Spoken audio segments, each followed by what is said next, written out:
Au nom du Père et du Fils et du Saint-Esprit, ainsi soit-il. Je voudrais aujourd'hui continuer de parler sur certains sujets que j'ai déjà abordés dans des entretiens précédents qui consistent en quelque chose qui nous est essentiel, et qu'il est bon de souligner, me semble-t-il, qui nous touche dans ce que nous avons de plus fondamental, que Dieu a inscrit en nous comme étant une loi inébranlable, une loi sauf à conduire en la niant à notre destruction. Dieu nous a fait, n'est-il dit, nous a créés, hommes et femmes. Je voudrais revenir sur cette question qui est si importante et si centrale. Comme je l'ai déjà dit, c'est vraiment dans la constitution de notre humanité même, avant de parler de toutes sortes de révolutions, d'idéologies. Non, il faut en revenir à ce qui est fondamental. Parce que nous devons partir dans tout ce que nous faisons, dans ce que nous avons de fondamental. Sinon, nous bâtissons des édifices qui ne peuvent pas tenir. Nous bâtissons des édifices qui sont déjà à moitié croulants. Donc, je voudrais revenir sur ce fait que Dieu nous a constitués, que nous sommes, lorsque nous venons au monde, établis dans un de ces deux pôles de l'humanité, homme ou femme. Et toute notre vie, toute notre essence presque, pourrait-on dire, est basée sur ce rapport que nous allons avoir, à la fois entre nos semblables. Si nous sommes hommes, ces rapports que nous allons avoir, qui paraissent tout à fait naturels entre les hommes, et si nous fréquentons plutôt, si nous avons un rapport plutôt avec des personnes de l'autre genre, nous devrons les aborder en tenant compte, parce que c'est un rapport qui est fait avec cet autre genre que notre Seigneur a créé. C'est un rapport très particulier, qui est bien plus particulier que ce qui peut apparaître comme simplement des amitiés entre hommes ou des amitiés entre femmes. Non. Il y a dans notre humanité quelque chose qui nous constitue, et qui fait que le rapport entre hommes et femmes est à la fois voulu de Dieu, tel qu'il est dit, par exemple, dans le mariage. C'est-à-dire que Dieu a créé l'homme, il tire de son côté la femme pour être à la fois sa compagne, sa femme, sa compagne, une semblable à lui, mais qui est autre, qui était évidemment en même temps, elle est à la fois semblable, mais elle est en même temps celle qui est en même temps éminemment autre. Et je voudrais montrer comme entre ces deux êtres, l'homme et la femme, qui sont tous les deux à l'image de Dieu, aussi bien l'homme que la femme sont à l'image de Dieu. En eux, nous voyons comme, je dirais pas la marque, parce que la marque, ce n'est pas beau de dire une marque, on voit une marque. L'objet qui est marqué, il y en a qui font des marques de voitures, mais c'est pas la même chose. Dans ce sens-là, on pourrait l'utiliser. La marque, à ce moment-là, dans ce sens-là, de la beauté de Dieu. De la beauté de Dieu, comme le sceau de la beauté de Dieu sur ces créatures, posées sur ces créatures, de cette beauté, pourrait-on dire, première avant même le péché originel, car après ça, la beauté est perdue en grande partie, car la beauté est avant tout éminemment spirituelle, et elle nous amène à celui qui est la beauté même, qui est la bonté même, qui est la vérité même, le vrai, le beau, le bon, le véritable. Et ceux qui sont sortis des mains de Dieu, ont sur eux, comme apposé sur eux, cette image, ont eu cette image et cette ressemblance divine.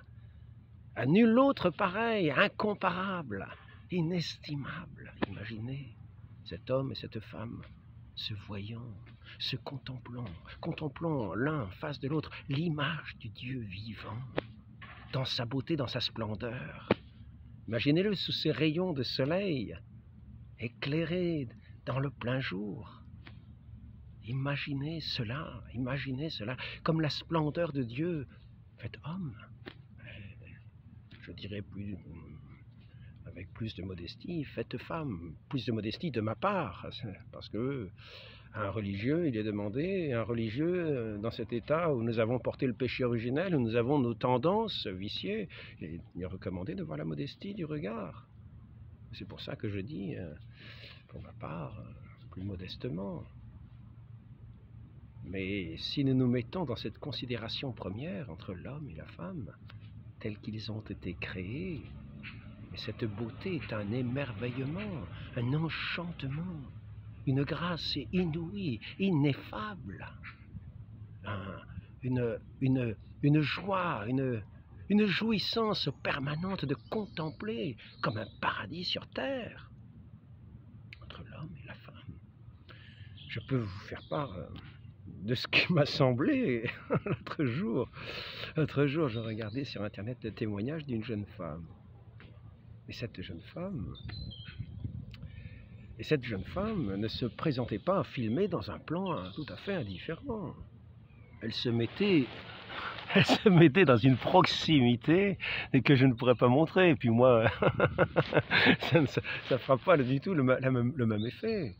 Elle était cadrée dans un cadre. On voyait pratiquement le visage, comme s'il était à 5 cm de celui qui regarde. Vous voyez ici, comme ça, et puis le visage qui s'avance, qui recule, avec éclairé comme par une lumière, dans une pureté du visage, Et puis alors j'ai commencé à écouter ce témoignage, mais j'étais plus à regarder, à contempler ce visage que normalement je devrais presque fermer les yeux, mais je le contemplais et je me représentais celle qui était la compagne de Adam dans les premiers temps. Une telle grâce, un visage lumineux, visage d'une douceur, visage d'un resplendissement. Il me semblait voir presque ce que je vous ai dit à l'instant comme une image vivante de notre Dieu incarné en la voyant.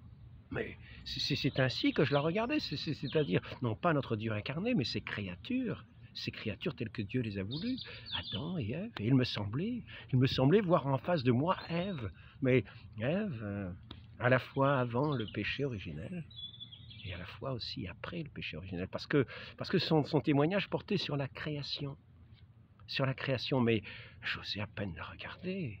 Puis une telle beauté, une telle grâce, une telle splendeur, une telle simplicité, Mais moi, pauvre frère Alain, je me suis dit, mais arrête de regarder, Alain, ne regarde pas. Et cependant, j'ai regardé jusqu'au bout. Je me suis dit, Alain, tu pourrais faire une cure. Essaye d'entrer dans cette beauté, qui est en même temps, d'une certaine manière, la beauté de Dieu. Et j'essayais de me représenter. Bon, les catapultes sont-elles revenues? Et j'essayais de me représenter ce que pouvait être cette grâce originelle, et en même temps dans laquelle le visage de Dieu était comme rayonnant. Et j'entrais dans cette sorte de communication, je dirais presque, d'une certaine manière, mais c'est simplement humain, et c'est peut-être de ma part un mauvais penchant que j'ai eu, mais presque divine. C'est-à-dire une communication comme si je me retrouvais au premier temps de la création avec cette Ève, qui montrait sa conversion, d'abord le côté, le fait qu'elle était athée, qu'elle refusait toute idée de Dieu, comme finalement Ève s'était détournée de Dieu. et elle ne le croyait plus en lui. Elle avait refusé d'écouter sa parole et de croire en lui. Et puis petit à petit, elle nous expliquait qu'elle avait comme cela une maladie. Et oui, les atteintes du péché qui sont aussi dans les maladies, les atteintes de ce péché originel qui entraînait la mort, non seulement spirituelle, mais aussi cette mort physique. Adam et Ève sont bel et bien morts. Ainsi je sentais à la fois cette attirance à regarder ce visage de cette beauté que je pourrais dire sublime, en ce sens que il me semblait contempler quelque chose de Dieu posé sur ce visage, à la fois dans cette lumière, dans cette grâce, puis ce mouvement de cette jeune femme qui témoignait de cette naissance dans la foi, dans le Christ, et qui était revêtue, puisqu'elle était revêtue du Christ, de cette grâce. Je l'espère pour elle, car il ne suffit pas de dire Seigneur, Seigneur, et de ne pas écouter son Église. Il n'était pas dit dans cette vidéo si elle était de l'Église ou malheureusement, si elle a rejeté l'Église, notre mère, la mère des chrétiens véritables qui entendent la parole du Christ qui est semée, qui l'entendent tout à fait, qui vient dans son entièreté, qui vient croître, dans tout ce que notre Seigneur nous a donné et nous a révélé. Ce n'est pas une moitié de greffon, c'est vraiment cette parole entière de notre Seigneur qui fait que nous sommes greffés à lui et de son corps qui est l'Église, comme son épouse, comme je le disais déjà l'autre jour, comme l'Église nous l'enseigne. Donc je reviens là à cette expérience. Je voulais vous faire part de cette expérience parce qu'en même temps, je sentais par moments, j'étais comme troublé en regardant ce que je voyais, en entendant ce que j'entendais. Je me disais, mais comment a-t-elle pu prendre une telle vue? Comment a-t-elle pu prendre un tel cadrage, comme si elle était à quelques centimètres de celui qui la regarde? Et cependant, j'aurais pu mettre le cadre plus petit, qui fait qu'elle aurait pu paraître plus lointaine, mais non, j'ai voulu regarder dans ce cadre grand, parce que je souhaitais comme faire un retour dans ce passé, de voir Ève dans ses origines, dans son origine, dans ce jardin du paradis au moment de la création. Et c'est ainsi qu'il me semblait la contempler et voir un rayon de la grâce de Dieu posé sur elle dans sa beauté. Et c'était effectivement magnifique, et magnifique aussi d'entendre que finalement il ne s'agissait pas d'Ève avant le péché originel, mais plutôt après, et dans la restauration de sa grâce dans notre Seigneur Jésus-Christ. Voilà, ce n'est pas, bien sûr, ce que je vous dis n'est pas quelque chose de théologique, ce n'est pas quelque chose de doctrinal, c'est juste un entretien spirituel qui doit nous amener à considérer que effectivement, nous ne devons pas regarder avec un œil de banalité, mais regarder avec un œil de foi ce qui nous entoure. Et dans certains moments, il nous est donné de voir comme cette grâce, comme cette lumière de Dieu qui est devant nous, dans nos frères, dans nos sœurs. Mais là, je voudrais dire, moi, en tant que frère, pauvre frère Alain, j'étais en face de celle qui était l'altère, l'autre, avec qui ce rapport est si particulier. Ça aurait été un Adam que j'avais eu en face. Je ne dis pas que j'aurais été émerveillé de la même manière. Il y a ce rapport entre ces deux êtres qui sont comme deux aimants, que Dieu nous a créés, tels deux aimants, constitués ainsi.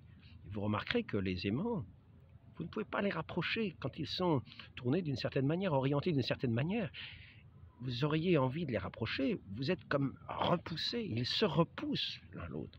Car ce rapport ne peut pas être un rapport qui se fait de n'importe quelle manière, sans enfreindre ces lois de Dieu, sans enfreindre la constitution humaine qui nous a établis comme deux pôles de l'humanité, hommes et femmes. Et ce rapport ne peut pas être comme si c'était deux hommes ou deux femmes.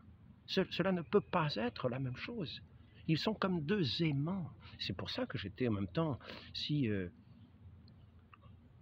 à la fois troublé en regardant cette dame qui posait son témoignage dans une telle grâce, une telle beauté, et en même temps, et pourtant je ne voyais que son visage, mais j'étais émerveillé, en même temps j'étais légèrement troublé de me dire, mais Alain, qui regardes-tu? Attention, attention à tes yeux, prudence. et peut-être ai-je manqué de prudence, néanmoins j'ai voulu aller jusqu'au bout, et je dois dire, j'ai été stupéfait. Je me suis dit, Alain, passe, essaye de contempler simplement cette beauté que Dieu a mise. Mais attention, il faut être très prudent. Je n'invite pas à faire de telles des démarches. Mais je vous communique ce que j'ai pu percevoir. En écoutant ce témoignage que j'ai trouvé extraordinaire, non pas son contenu avec quelque chose d'extraordinaire, en ce sens qu'il montrait une guérison de celle qui était la pécheresse qui rejetait Dieu et qui se trouvait guérie en invoquant le nom de Jésus, simplement en invoquant le nom de Jésus. Elle a senti en elle d'un seul coup ce bonheur, et en même temps elle a été guérie. Elle a été guérie de son mal, de ses vomissements, elle a été guérie de ce qu'elle avait. Je crois que c'était en lien avec la digestion, je ne sais pas trop, depuis des années. Elle a été guérie, elle n'a plus ces problèmes-là. Elle a simplement un jour, elle est passée simplement un jour de cet athéisme, et puis un jour elle a dit Jésus. Et ce simple mot l'a amené à recevoir celui qui est l'amour, et à découvrir celui qui est l'amour et qui s'est donné à lui, à elle. Et en même temps qu'il l'a guéri et de son péché, de son rejet de Dieu et de sa maladie, comme restaurant cette nouvelle Ève. Mais je voudrais dire ici, je reviens à cette image des aimants, il faut faire très attention dans nos rapports. Ces rapports ne se font pas indifféremment. Ces rapports ne se font pas dans la banalité. Les rapports entre l'homme et la femme ne se font pas dans la banalité. Et ils se font toujours avec un grand respect. Si nous ne respectons pas la force de ces aimants, nous allons contre ce que Dieu a mis en nous de plus constitutif, cette force qu'il a placée en nous, nous faisant hommes et femmes dans cette relation, comme deux aimants qui ont une force que vous avez du mal à séparer, que vous ne pouvez pas séparer, car les aimants, si vous remarquez, quand vous essayez de les rapprocher d'une certaine manière, vous n'y arrivez pas. S'ils sont très puissants, vous n'y arrivez pas. Et de la même manière, si vous les tournez d'une autre façon, vous ne pouvez pas les retenir d'être unis. Et c'est ainsi que l'homme et la femme sont faits pour être une seule chair. C'est la seule manière de les réunir. Et dans ce mariage, dans cet amour, dans ce don de l'un à l'autre, que rien ne peut séparer, comme ces deux aimants qui, se tournant d'une certaine manière, répondant aux lois de Dieu, sont unis, deux aimants unis. Et là, ce sont deux amants unis, deux amants que Dieu a unis dans cet amour pour lequel ils sont faits l'un pour l'autre. Où vit cette charité dans la plénitude de leur être. Je ne veux pas recommencer, j'ai déjà parlé du mariage, mais c'est ici une chose extrêmement importante, car la manière d'unir l'homme et la femme, c'est le mariage, c'est-à-dire la plénitude du don de l'amour, la plénitude du don de l'un à l'autre, dans le respect de l'un à l'autre toujours. Et sinon, si nous voulons forcer une union de cette manière-là, c'est dans l'irrespect de ce qui nous est le plus constitutif, c'est-à-dire aussi de ces lois divines. Et c'est là que l'on peut parler de péché, c'est-à-dire une désobéissance à ce que Dieu a placé en nous comme constitutif de nous et qu'il a voulu pour nous, et enfreindre ces lois qui nous font hommes et femmes dans cette relation entre hommes et femmes. C'est enfreindre la volonté de Dieu et c'est entrer dans le péché. C'est entrer dans le péché, proprement dit. Donc nous devons porter la manière que l'homme et la femme doivent avoir de se considérer dans le respect de Dieu. C'est dans le respect d'eux-mêmes, mutuellement, dans un respect et une distance, comme deux aimants qui qu'on ne peut pas forcer à se rencontrer. Par contre, si vous les orientez autrement, là, la seule manière de les rapprocher, c'est de les unir. Et ils sont unis dans ce qui est un sacrement que Dieu a voulu, le mariage, qui est ce sacrement de l'amour, qui unit ces deux êtres distincts et qui sont constitués pour être un seul, une seule chair. C'est extraordinaire, ce qui fait que quand je regardais cette femme qui faisait son témoignage, cette jeune femme, dans cet éclat qu'elle mettait sur son visage, mais j'étais à la fois, je voulais repousser un petit peu la distance, elle me paraissait trop proche, et en même temps j'avais comme cet émerveillement de ce visage, qui me paraissait être ce visage de cette Ève que me semblait découvrir des origines, où je voyais en même temps en elle comme ce visage de Dieu, dans cette beauté divine.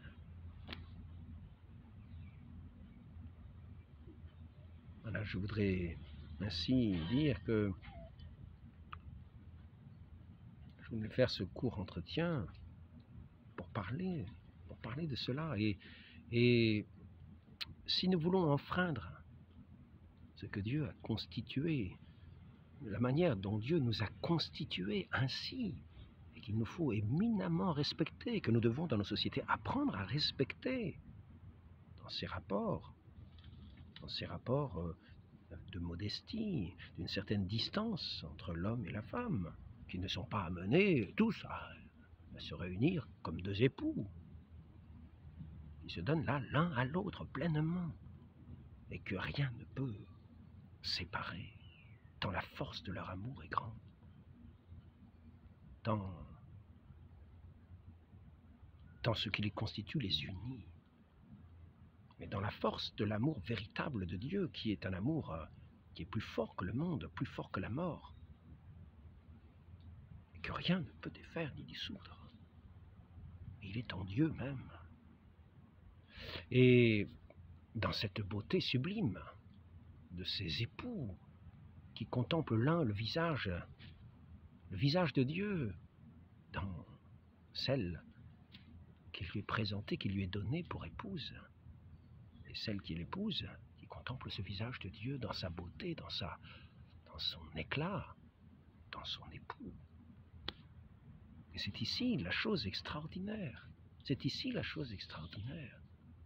Et que cette révélation de cette beauté se fait surtout dans ces épousailles. Sinon, le religieux a un aspect contemplatif. Il contemple tout dans la beauté de Dieu.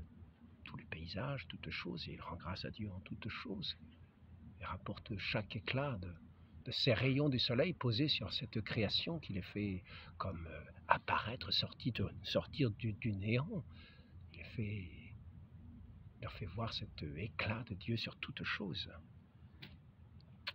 Mais maintenant, je voudrais dire, prenons bien garde de ne pas vouloir détruire ce qui nous constitue ainsi si fortement dans notre identité d'homme, de femme,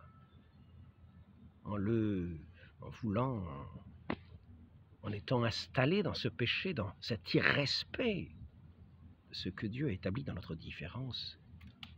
Quand on dit respect, qui dit respect dit distance, dit une communication respectueuse, avec modestie du regard, car ce qui ne nous est pas donné de regarder, il ne nous appartient pas de le regarder sans comme moi. Et m'était-il donné d'entendre ce témoignage de cette femme qui semblait parler de si près.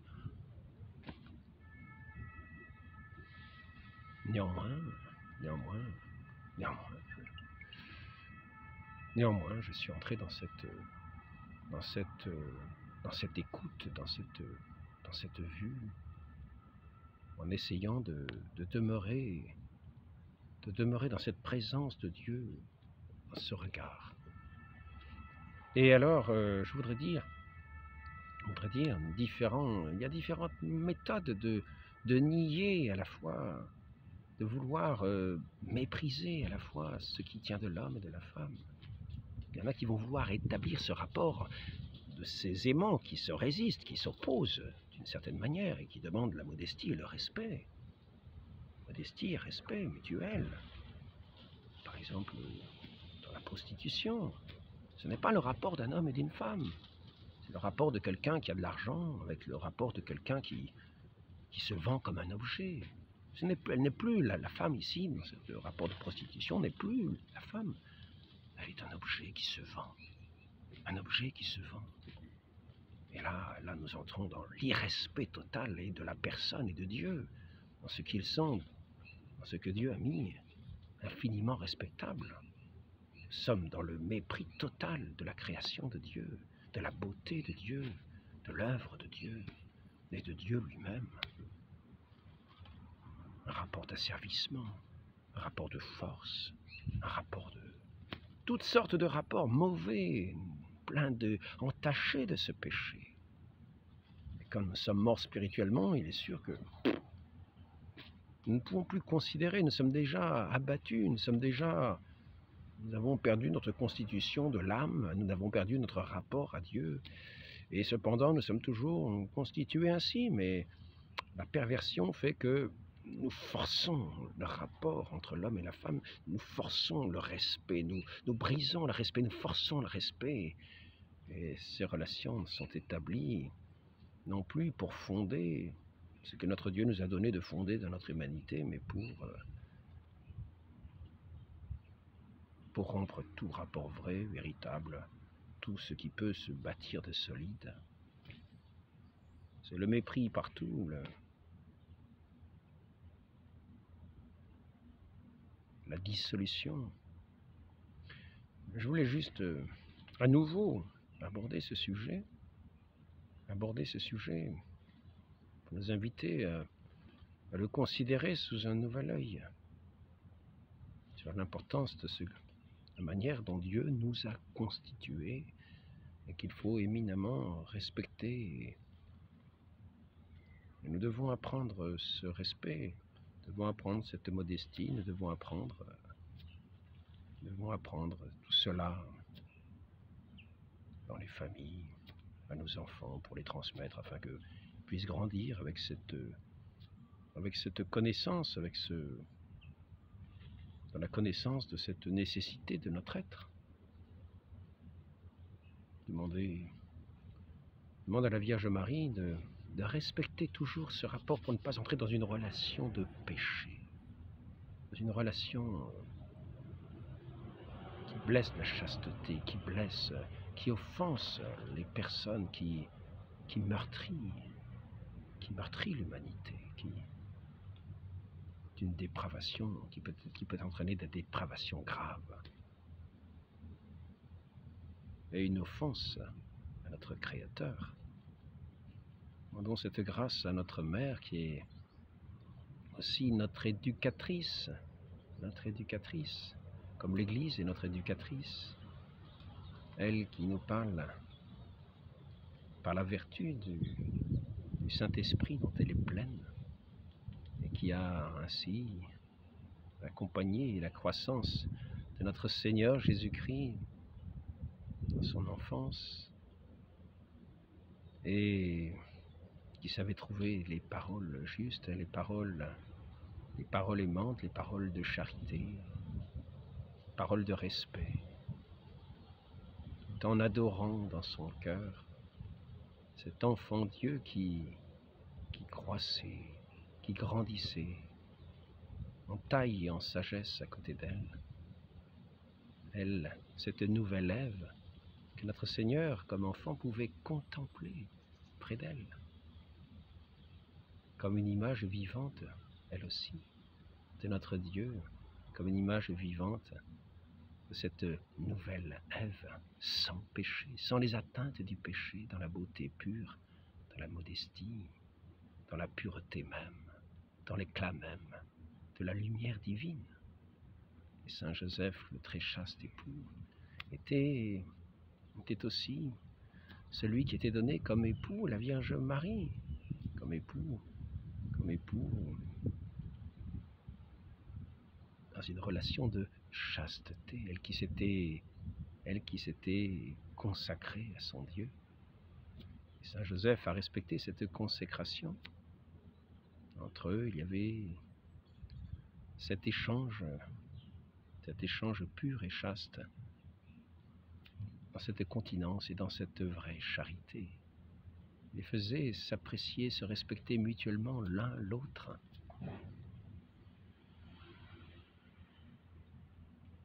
Demandons à la très sainte Vierge Marie de nous apprendre à garder, de nous donner de garder le cœur pur des atteintes du péché et dans la joie de la résurrection de son Fils qui a vaincu tout péché, qui nous a obtenu le pardon, qui nous obtient le pardon lorsque nous tombons, afin de nous rétablir dans cette grâce divine, dans cette vie de charité, cette vie de respect, dans cette vie de modestie, dans cette vie de douceur, dans cette joie, dans cette pureté de cœur qui nous fait contempler Dieu. Ainsi soit-il. Au nom du Père et du Fils et du Saint-Esprit, ainsi soit-il.